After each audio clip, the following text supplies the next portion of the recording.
Captain Jack Reed stood at the viewing platform of Earth's final orbital outpost. The stars above were obscured by the looming Dominion fleet, massive warships whose ominous presence blocked out starlight, casting cold shadows over the scarred remains of Earth. After 3 months of relentless assault, humanity's defenses were collapsing. Over 2 billion lives lost, major cities reduced to rubble. Reed rubbed his weary eyes. At 52, he had endured many battles, but never one where defeat felt so inevitable. "Captain Reed, the Council's waiting for you," said Lieutenant Anna Miller. Her uniform was tidy, but her eyes reflected the same exhaustion that plagued everyone these days. "Thanks, Miller," he replied. "Let's not delay.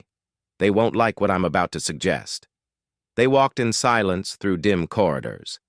Energy was being conserved for essential systems. 15 years earlier, this station had buzzed with activity. Now, it felt like a hollow relic.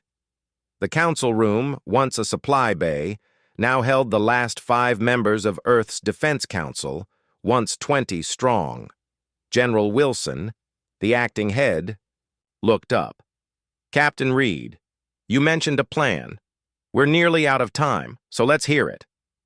Reed nodded and activated the central holotable. A projection lit up, displaying 7 strange spacecraft. "The Ghost Fleet," he said simply.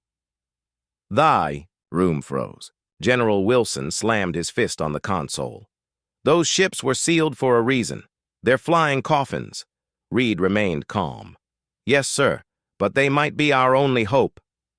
3 years before the Dominion arrived, Earth's scientists had developed a revolutionary drive system, one that warped space and rendered ships almost untraceable. But the cores were unstable. During testing, 2 vessels detonated, killing everyone aboard. The project was abandoned, the remaining 7 ships hidden deep within an asteroid base. "These ships have our most advanced weaponry," Reed explained, "and the Dominion won't detect them. Their tracking systems can't handle the distortion signature." Miller added, "We've studied their sensors. They can't lock on to the unique radiation emitted by these engines." Admiral Chen, an elder member of the council, leaned forward. "Even so, the drives grow more unstable with each jump." "I understand the risk," Reed replied. "That's why I'm leading the mission myself." "And who would crew them?" Wilson asked. "You want to send people into those death traps?" "I have volunteers," Reed said. "Skilled, committed. They know the stakes." The hologram shifted to a man with unruly hair and a scarred chin. "This is Tom Davis. He helped design the Ghost Fleet. He opposed shutting the project down. Said he could stabilize the cores. Nobody listened." The image changed again. Lieutenant Miller. "She's the best tactical mind we have.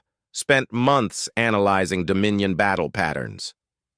Next, a young man with steady eyes and sure hands, Marcus. "Bell, top pilot in the fleet. If anyone can fly these ships, it's him," Reed said. He shut off the display. "There are more, each one prepared to risk everything." The council members exchanged glances. They had few alternatives. Admiral Chen broke the silence. "Where would you take them if this gets approved?" "To the Arcturus sector," Reed replied. "That's where Dominion supply lines run. Cut those and their assault stalls. We buy time to evacuate civilians." "If you don't all blow up first," Wilson muttered. "That's a risk we accept." They deliberated quietly for minutes. At last, Wilson turned to Reed. "We'll vote. 3 for, 2 against. You're authorized. But be clear. If those ships explode near Earth, the radiation could wipe out millions more. You launch from the moon's far side. Don't return until those drives are safe." "Understood, sir." Crystal clear. 2 days later, Reed stood in the moon base hangar, facing the Ghost Fleet. Sleek obsidian ships with crimson trim, designed for speed and evasion. They were deadly, yet beautiful. The flagship was named Defiance. Reed thought the name suited it perfectly. Tom Davis approached with gear in hand. Despite his wild appearance, his eyes were sharp. I've reinforced the stabilizers as best I can, Captain, he said. But I won't sugarcoat it. These engines are unpredictable. We might manage 5 jumps, maybe 50. No guarantees. Can you fine-tune them in flight? Possibly, Davis replied. That's why I'm coming. To try. Lieutenant Miller joined them, eyes on her datapad. Supplies transferred. We've got enough for 3 months. Let's hope we don't need all of it, Reed answered. Marcus Bell arrived last, helmet under arm, looking more eager than afraid. They're something else, aren't they? He said with a grin. Can't wait to see what they're capable of. Reed eyed him sternly. This isn't a test flight, Bell. These ships could kill us. Bell didn't flinch. With respect, sir, if we sit idle, the Dominion will kill us. At least this way we make a stand. Reed couldn't argue with that. He stepped forward to address the crews, 198 volunteers, each aware of the risk. You all know why you're here, he began, his voice echoing across the hangar. Earth is losing this war. The Dominion outguns us, outnumbers us. But today, we strike back. He gestured to the ships. These vessels were mothballed because they were too dangerous in peace. But we are not at peace. This is about survival. He scanned the faces before him, some anxious, others resolute. All brave. In 1 hour, the Ghost Fleet launches. Our goal is to hit the enemy where they least expect. Their scanners won't see us coming. Yes, these ships might fail. But if we succeed, we buy Earth a future. And if we don't, he paused, we'll make the Dominion regret ever coming here. The hangar erupted in cheers. Crews hurried to board their ships. Reed walked toward Defiance, which shimmered under the lights. Ready to make history, Captain? Miller asked, matching his pace. Reed looked ahead. Ready to save what's left of it. As the teams climbed aboard, scientists offered last-minute cautions about the unstable engines.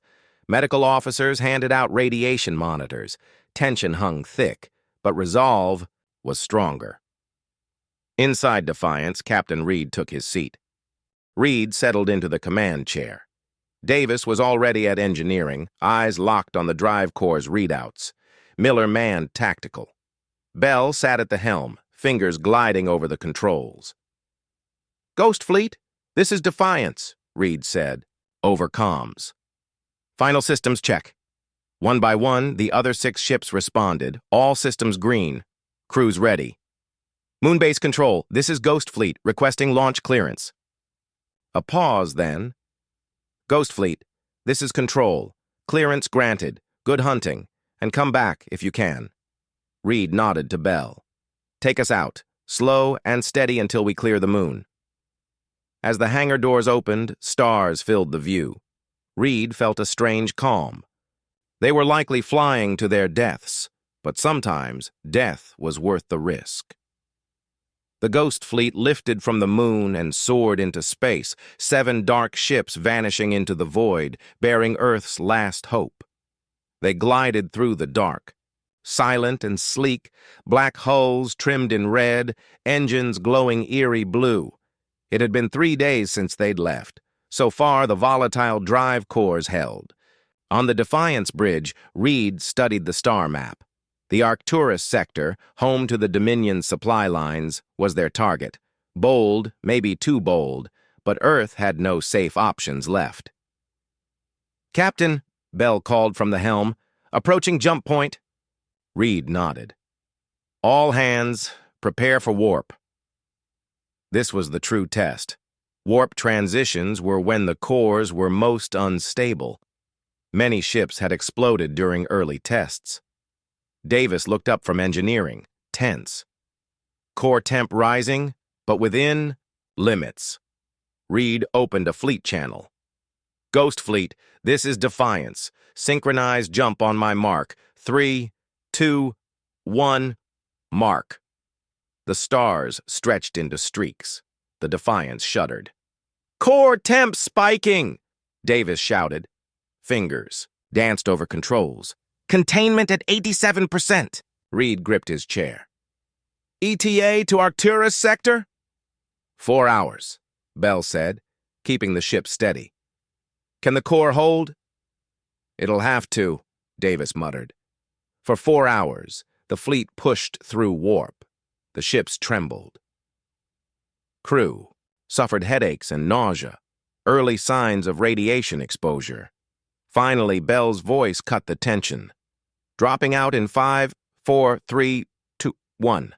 Stars snapped back into place. Davis exhaled as the core cooled. All ships report successful jump, Miller said. But Phoenix shows elevated radiation.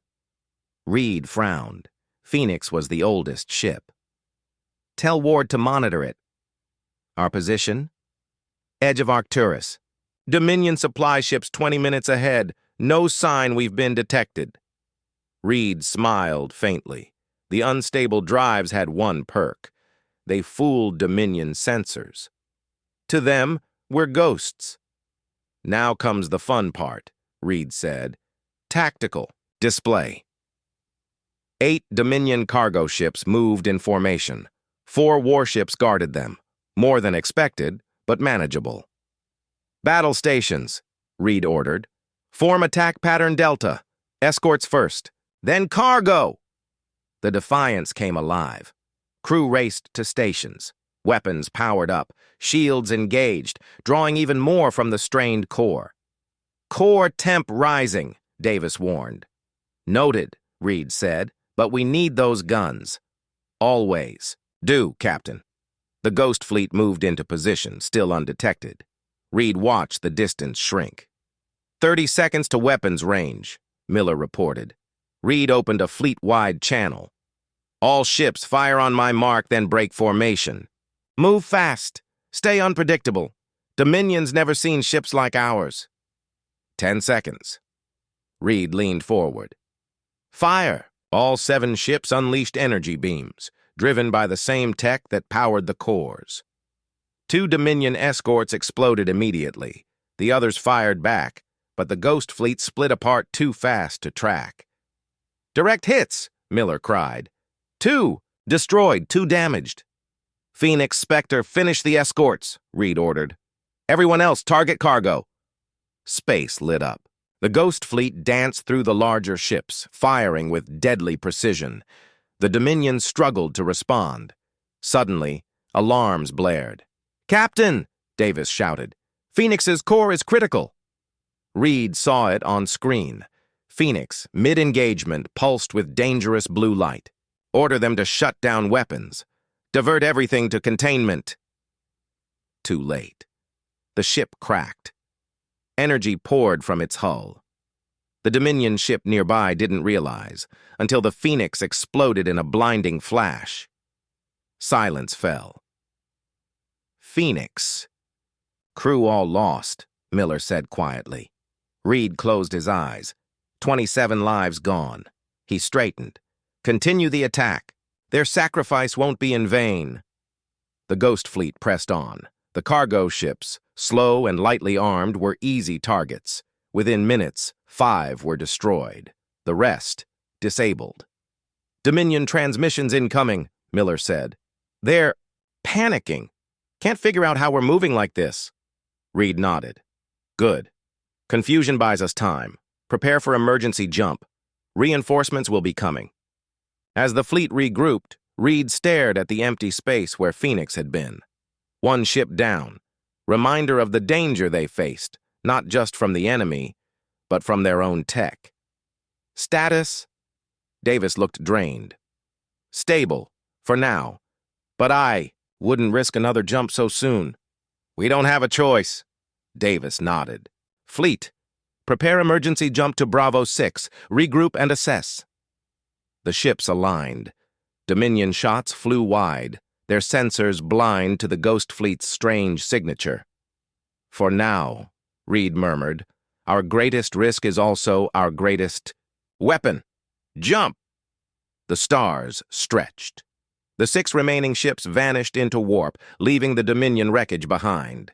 Their first mission, a success, but the cost had been steep. Reed stared into the streaking stars. 1 ship gone. The war had just begun. How many more would they lose? And would it be enough? Only time would tell. And time was the one thing their unstable drives would not give them. 2 weeks later, the Ghost Fleet had struck 7 more Dominion targets: depots, fuel stations, comm arrays. Each attack left the enemy more confused, more cautious.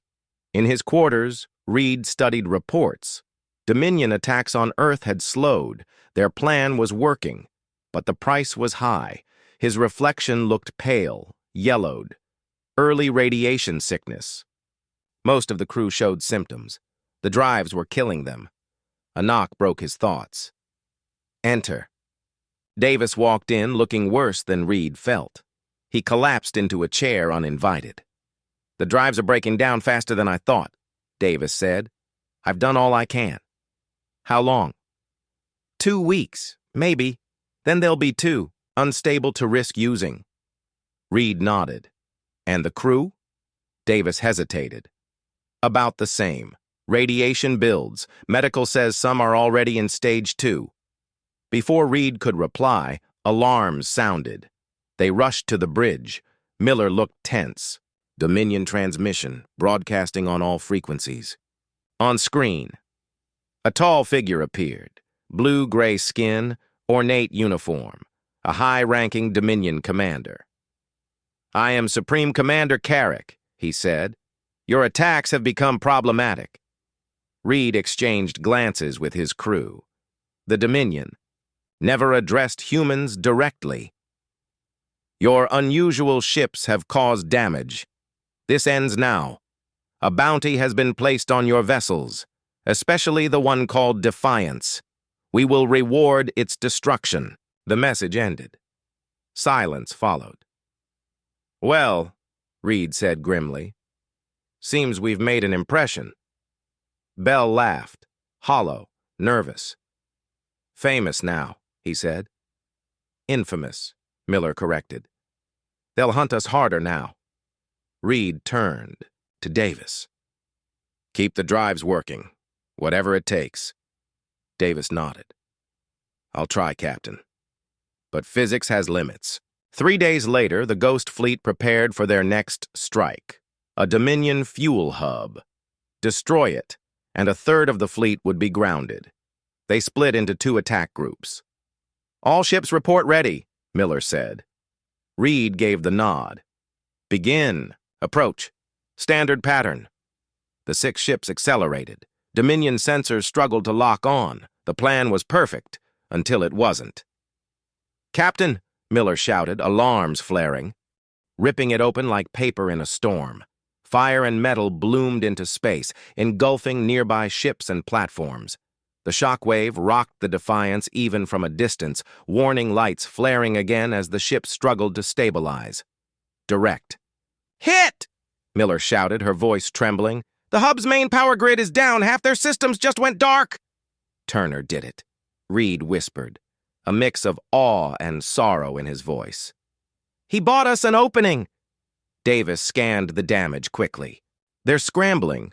Patrol ships are confused, rerouting power, trying to compensate. We have a window, but not a big one."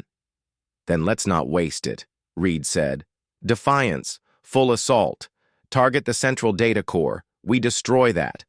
We cripple their ability to command this sector."